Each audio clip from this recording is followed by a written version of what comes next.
Bonjour, ici Alex de papifix.com et aujourd'hui je vais vous montrer comment récupérer les données de votre disque dur SATA.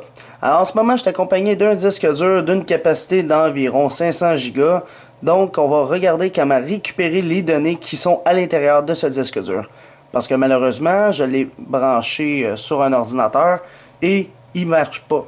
Donc je me suis servi d'un convertisseur ici, vous le voyez, un convertisseur de SATA à USB que vous pouvez aller acheter dans un magasin. Ça coûte pas cher, c'est environ 10$. Alors vous prenez votre disque dur, vous le branchez en SATA comme ceci et vous le branchez sur votre ordinateur. Alors normalement vous devriez avoir accès au contenu du disque dur, mais malheureusement le mien ne fonctionne pas, il est défectueux. Donc le but et la mission de ce que je vais vous montrer, c'est de pouvoir récupérer les données qui sont à l'intérieur. Alors pour s'y faire, vous avez besoin premièrement du disque dur qui est défectueux. Alors vous devez savoir que si vous le branchez en USB, puis vous l'écoutez à côté de votre oreille, puis il fait tic, tic, tic, tic, c'est vraiment pas bien. C'est parce que l'hélice qui est à l'intérieur, plutôt le secteur, il bloque comme ceci. Puis il sera jamais capable de faire les tours complets pour avoir accès à tout. C'est vraiment... La méthode que je vais vous montrer, c'est vraiment pour récupérer les données avec des secteurs défectueux. Alors, celui-là, c'est un disque dur d'un ordinateur qui fonctionnait, mais qu'il était défectueux. Dans le fond, le test de lecture ne marchait plus, j'avais plus accès à Windows, puis mes données, j'ai pas pu les récupérer. Mais avec cette vidéo-là, je vais vous montrer comment essayez comment les récupérer. Là, je vais vous montrer en détail comment ça fonctionne. Fait que c'est parti, on va se rendre sur un ordinateur qui possède Windows 7. Donc, je vais brancher ce dernier sur mon disque dur comme ceci et je vais le brancher dans un port USB d'un ordinateur qui possède Windows XP, Windows Vista, Windows 7. Alors c'est parti. Alors maintenant on se retrouve sur l'ordinateur, donc je viens à l'instant même de brancher le disque dur sur mon ordinateur. Donc ces disques durs là étaient déjà là sur mon ordi, ça c'est mes serveurs en bas, donc ça n'a pas rapport avec le disque dur que je viens de brancher. Malheureusement je ne le vois pas ici en ce moment. Donc il est peut-être mort, il est peut-être non fonctionnel, mais pourtant j'entends pas de tic à côté. Donc, vous pouvez toujours essayer un autre port USB ou même de redémarrer votre ordinateur pour voir s'il peut le détecter en le redémarrant. Bien sûr aussi, si vous redémarrez puis vous le voyez toujours pas, je vous conseille quand même d'attendre à peu près, je vous dirais 5 minutes, le temps que peut-être il va le détecter, il y a des fortes chances. Donc, vous allez voir comme un disque dur qui est en train d'être détecté, comme par exemple lui, ici. Donc, il est en train de le détecter. Mais il rush, il en arrache pas mal, il est en train de tourner lentement. Si vous attendez peut-être, il va peut-être le détecter, puis vous aurez accès comme ceci, puis accéder à l'utilisateur pour pouvoir backuper le tout. Donc malheureusement là, en ce moment, ça lag un peu, c'est le F qui est ici, mon G fonctionne. Il faut se rappeler c'est quelle lettre. Si vous ne le voyez pas toujours ici, ça veut dire que peut-être qu'il est peut-être formaté, fait qu'il faut aller ici, dans ordinateur, faire un clic droit, aller dans gérer. Alors une fois dans gérer, vous allez constater que dans gérer, vous avez les gestions des disques ici. En allant dans gestion des disques, vous allez voir tous les disques durs de votre ordinateur. Alors vous devez regarder c'est lequel qui est branché, c'est celui de 640 Go. Donc bien sûr, la gestion de disque, ça peut prendre une éternité à ouvrir, ça peut prendre même 5-10 minutes. Parce que vous avez un disque dur défectueux, donc il est en train de faire une connexion au disque, mais c'est slow à cause qu'il est peut-être défectueux, etc. Donc si c'est rapide, vous avez deux choix. Soit que ça va être très facile de récupérer vos données, ou même l'impossible. Fait que vous avez un des deux choix, là, si ça va vite. Si ça va lentement, vous avez peut-être des chances de le récupérer. Alors ça va être grâce à GetDataBack ici, qui est un logiciel que tout le monde utilise pour recouvrir des données.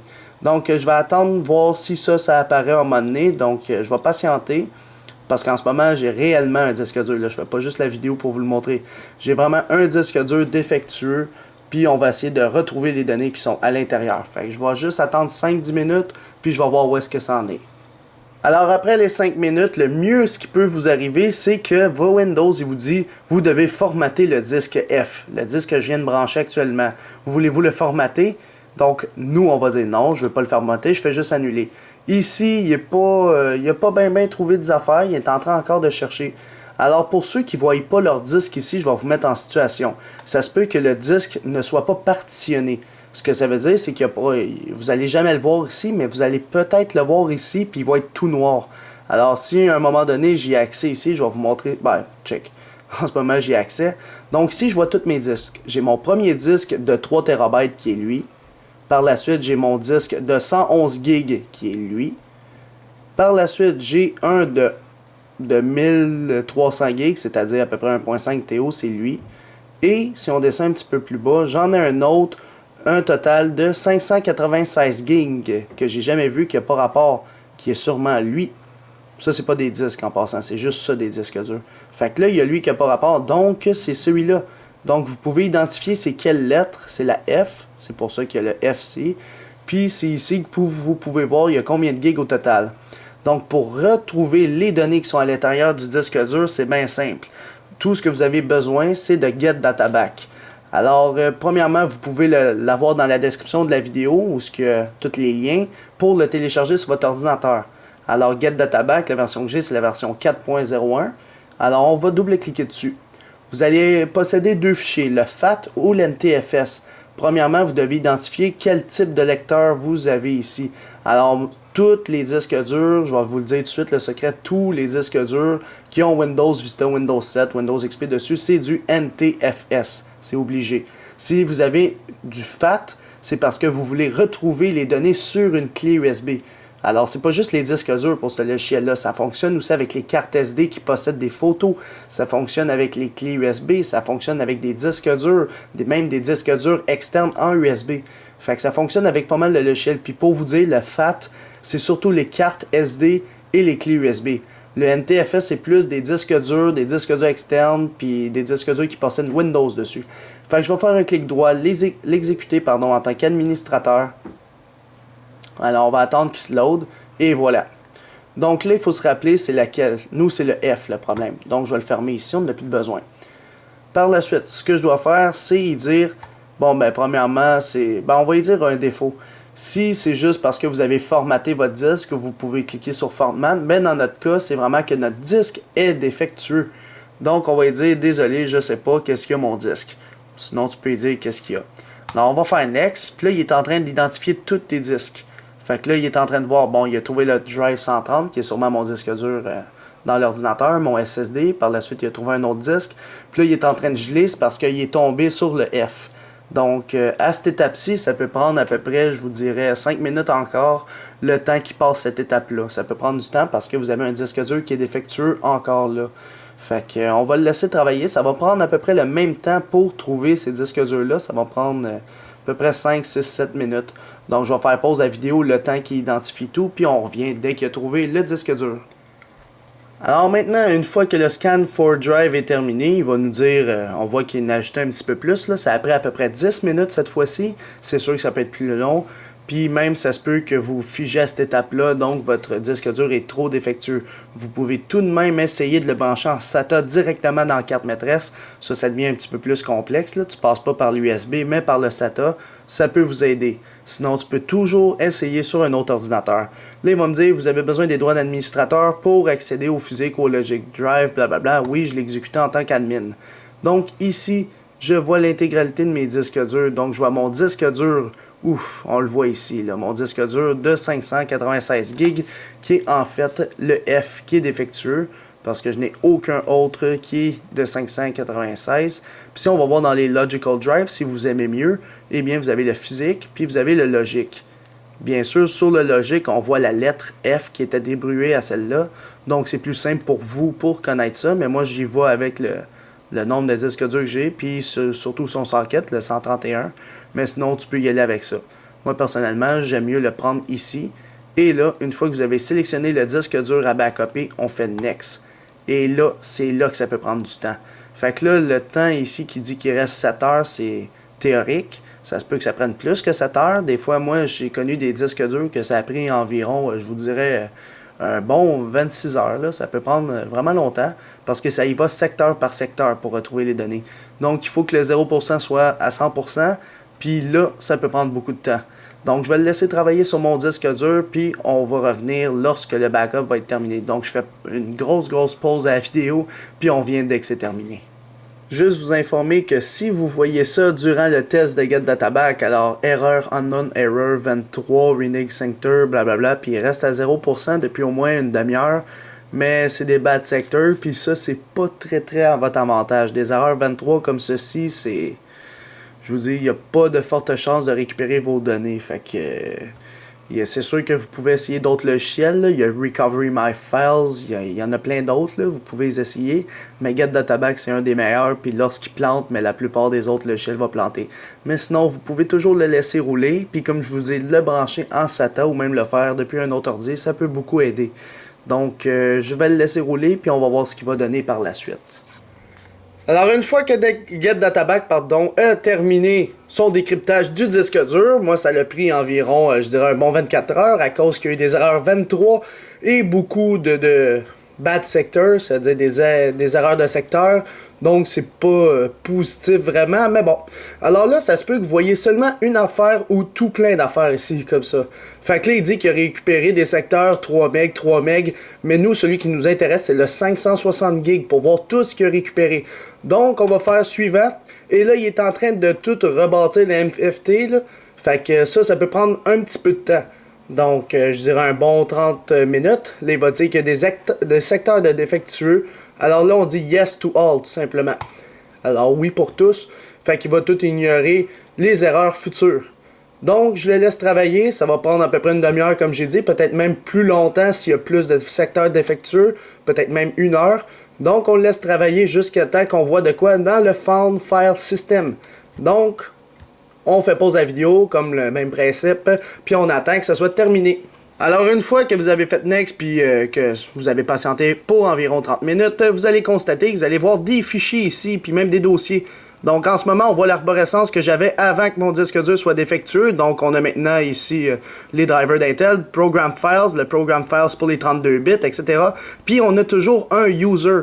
Alors pour ceux qui ont Windows XP, vous allez avoir un Document and Settings, puis c'est là-dedans qu'ils vont avoir vos fichiers. Pour ceux qui ont Windows Vista, Windows 7 et même Windows 8, ça va être dans le Users qui est ici. Alors pour ceux qui ont peut-être GetDataBack en français, ça va être écrit Utilisateur.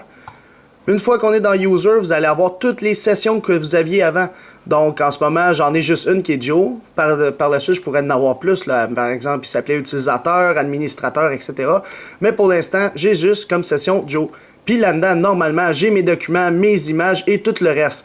Donc, on va se créer un dossier sur le bureau de notre ordinateur. On va l'appeler, par exemple, Backup. Donc, je l'appelle Backup. Ou même Sauvegarde. On va le faire en français, tant qu'à être français. Fait que là, une fois qu'on a créé notre dossier Sauvegarde, on va faire un clic droit sur Joe. On va faire copier. Et là, on dit où est-ce qu'on veut l'enregistrer sur notre ordinateur. Bien sûr, on veut l'enregistrer sur le bureau, dans le dossier Sauvegarde que j'ai créé. Alors, ici. Alors maintenant, je fais OK et tout ce qu'on a à faire, c'est OK une deuxième fois. Et là, il est en train de tout copier ce qu'on avait sur le disque dur. Donc, il faut patienter, puis après, on va voir s'il manque des fichiers, où est-ce qu'on peut les trouver, parce qu'il y a d'autres dossiers en bas. Je vais vous montrer c'est quoi ces dossiers-là après que ça soit terminé. Bien sûr, ça se peut qu'il vous dise qu'il y aura des secteurs de défectueux. Vous dites tout simplement Yes to All pour qu'il continue.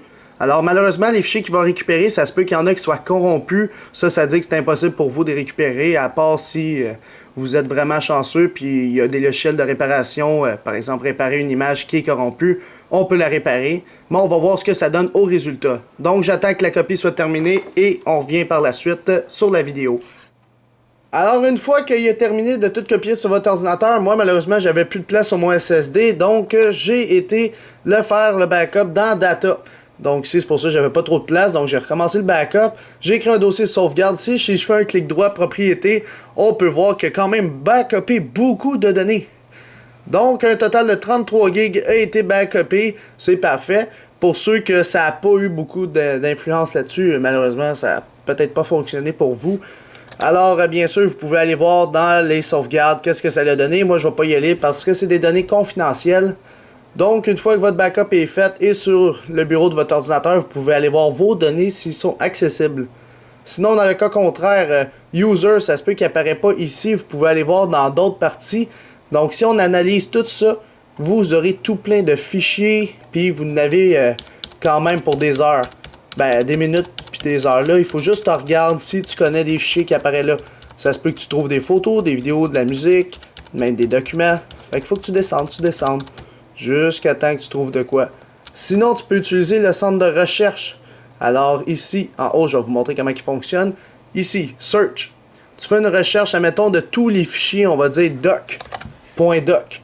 Là, tu fais Enter, et là, il est en train de tout te trouver les documents Word. À date, il a trouvé un total de 69 fichiers de documents Word. Puis là, ça continue, 70. Fait que là, il est en train de tout passer ton système de recouvrement pour voir c'est quoi les fichiers doc qu'il a trouvé. Alors, pour des fichiers Excel, c'est fichier XLS. Pour des PDF, ben, c'est .pdf. Pour de la musique, c'est .mp3. Pour des photos, ben, ça dépend. Ça peut être .jpeg, .png, dépendamment c'était quoi vos formats de photos. Donc, tu peux y aller plus précisément de quelle date à quelle date, etc. Fait qu'il a trouvé un total de 250 fichiers. Alors, on voit qu'il y a quand même des données qu'il a retrouvées. Donc, admettons, j'écris .pdf, il va retrouver des .pdf. Fait que là, il dit, voulez-vous vraiment effacer la liste actuelle? On va dire oui. Là, il retrouve des PDF. Donc, ça, c'était une méthode de recouvrement pour ceux qui ont des disques durs défectueux. Alors, malheureusement, c'est sûr que ça ne marche pas pour tout le monde. Il y a d'autres logiciels qui existent, comme Recovery My Files. Il y en a plein d'autres. Donc, vous pouvez les essayer. Sinon, comme je l'ai dit, si tu ne trouves pas tes fichiers, tu peux toujours essayer de brancher ton disque dur de façon interne. C'est-à-dire, tu le branches directement dans une carte maîtresse en SATA. Et là, peut-être, tu peux avoir plus de fichiers découverts. Donc, c'est tout pour savoir comment recouvrir vos données lorsque vous avez un disque dur défectueux sur votre ordinateur. Alors, j'espère que vous avez aimé la vidéo. Vous pouvez toujours vous abonner à la chaîne YouTube en cliquant sur s'abonner, nous suivre sur Twitter en commercial Papifix et même aimer la page Facebook Papifix. Merci, bonne fin de journée.